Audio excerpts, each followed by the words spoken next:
All right, Keely, thank you. All state leaders update voters on the election process. A change this year could shift Michigan politics in a huge way. Nate Belt joining us now. And Nate, how the landscape really is different this year, a lot different. Yeah, Kirk, the landscape quite literally is changing this year. We've got new districts drawn since the last time Michigan had an election.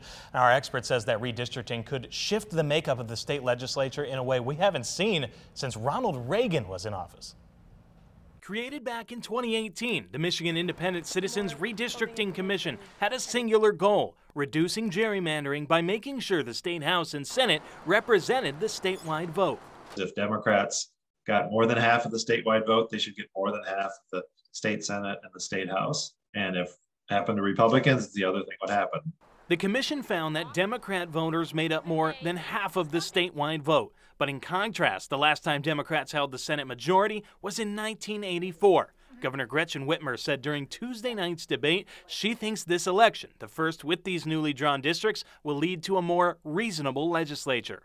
I'm hopeful that we will actually get legislators who are representative of the people they serve. And just a single seat could make a huge difference. In Washington, political science professor Doug Koopman says you really need 60% of Senate votes to get things done. At the state level, however, even a small majority rules. A state Senate that has a 1-seat or 2-seat partisan advantage for one or the other, they do control the body. Koopman says the Senate making that swing for the first time in almost 40 years is a real possibility, but says it's hard to project until the votes start coming in. It really does depend on the mood of the voters on that day. There's still a lot of election day voting. Not everybody votes absentee or votes early. Well, not only have the Democrats not held the Senate since the 80s, they actually haven't held the House since 2010 either.